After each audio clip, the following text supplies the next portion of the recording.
Hi friends, welcome to C3 Chris Crafts and Cookery. நான் உங்கள் Chris. இன்னைக்கு நம்ம சேனல்ல முந்திரி கொத்து எப்படி செய்யறதுன்னு தான் பார்க்க போறோம். இது செய்யறது ரொம்பவே ஈஸி தான். வாங்க ஃப்ரெண்ட்ஸ் எப்படி செய்யறதுன்னு பார்க்கலாம்.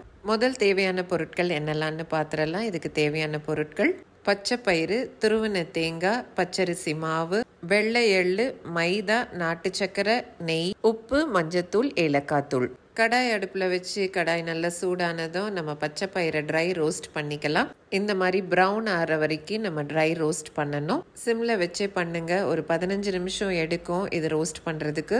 ஆறின உடனே அரைக்கணும், அதனால ஃபர்ஸ்ட் ஆற வச்சிடலாம். அது ஆறுற டைமில் கடாய் அடுப்பில் வச்சு கடாய் நல்லா சூடானதும் நெய் சேர்த்து நம்ம துருவி வச்சிருக்க தேங்காவை வறுத்து எடுத்துக்கலாம். ப்ரௌன் ஆகணும்ட்டு இல்லை, ஈரப்பதம் போயிட்டு ட்ரை ரோஸ்ட் ஆனால் போதும்.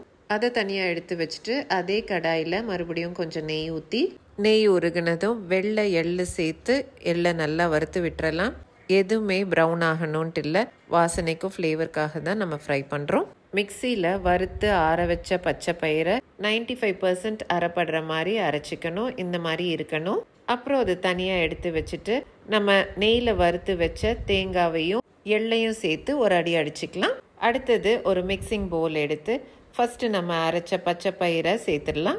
அப்புறம் அரைச்சி வச்ச தேங்காவையும் எள்ளையும் சேர்த்து கூடவே ஏலக்காய் தூளையும் சேர்த்து நல்லா மிக்ஸ் பண்ணி விடலாம். சேர்த்துருக்க 4 ஐட்டத்துடைய வாசனையும் அவ்வளோ அட்டகாசமாக இருக்கும். அடுத்தது இதில் வெல்லம் கரைச்சி சேர்க்க போகிறோம். அதுக்கு அடுப்பில் ஒரு பேன் வச்சுட்டு நாட்டு சக்கரை சேர்த்து கொஞ்சமாக தண்ணி ஊற்றி கொதிக்க விடணும். அவ்வளோதான். நாட்டு சக்கரை அல்லது வெல்லம் எது வேணால் பயன்படுத்தலாம். நாட்டு சக்கரை பயன்படுத்தினீங்கன்னா வடிகட்ட வேண்டிய அவசியம் கிடையாது, ஏன்னா அது ஏற்கனவே சுத்தம் செய்யப்பட்டது தான். இதுவே வெல்லம் பயன்படுத்தினீங்கன்னா வெல்லம் நல்லா கரைஞ்சதும் ஒரு வடிகட்டி பயன்படுத்தி வடிகட்டிட்டு சேர்த்துக்கோங்க. அடுத்தது ஒரு தடவை கையால் நல்லா மிக்ஸ் பண்ணி விட்டுட்டு கையில் நெய் போட்டுட்டு உருண்டை பிடிக்க போகிறோம். நம்ம எல்லாத்தையும் ஒரே நேரம் உருண்டை பிடிச்சி வச்சிட்டோம்னா பேட்டரில் முக்கி போட ஈஸியாக இருக்கும். இன்னைக்கு இது செய்கிறதுக்கு 1/2 கிலோ பச்சை பயிறு, 1/2 மூடி தேங்காய், 2 டேபிள் ஸ்பூன் எள்ளு சேர்த்துருக்கேன். நாட்டு சக்கரை 250 கிராம் சேர்த்துருக்கேன். அடுத்தது கோட்டிங் பேட்டர் ரெடி பண்ண போகிறோம். அதுக்கு 200 கிராம் அளவுக்கு பச்சரிசி மாவு எடுத்துக்கலாம். கூடவே கொஞ்சம் ஏலக்காய் தூள், உப்பு, மஞ்சத்தூள் சேர்த்து நல்லா மிக்ஸ் பண்ணி விடலாம். ஒரு தடவை மிக்ஸ் பண்ணதும் கொஞ்சம் கொஞ்சமாக தண்ணி சேர்த்து இந்த பதத்துக்கு கொண்டு வரணும். ஸ்பூனை இந்த மாதிரி முக்கி எடுக்கும்போது கோட் ஆகணும், உடைஞ்சிடக்கூடாது. இந்த மாதிரி கன்சிஸ்டன்சியில் இருக்கணும். அடுத்தது கடாய் அடுப்பில் வச்சு கடாய் நல்லா சூடானதும் எண்ணெய் சேர்த்துக்கலாம். அப்புறம் நம்ம பிடிச்சு வச்சுருக்க உருண்டைகளை 3 சேர்த்து இந்த மாதிரி டிப் பண்ணி நம்ம ஆயிலில் போட்டு டீப் ஃப்ரை பண்ணணும். 3 சேர்த்து செய்கிறனால தான் அதுக்கு முந்திரி கொத்துன்னு பேர். 3 சேர்த்து போட்டு எடுக்கிறது தான் பாரம்பரிய முறை, ட்ரெடிஷ்னல் வே. 2 பக்கமும் திருப்பி விட்டு 2 நிமிஷம் ஃப்ரை பண்ணி எடுத்தோன்னா நம்மளோட சூடான சுவையான சூப்பரான முந்திரி கொத்து ரெடி.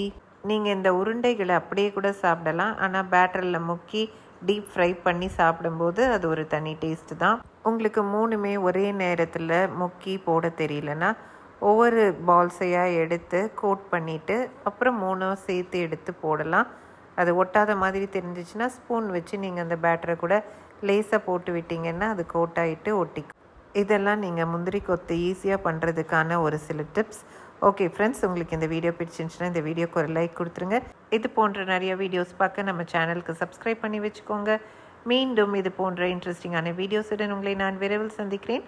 அதுவரை உங்களிடமிருந்து விடைபெறுவது உங்கள் கிறிஸ்.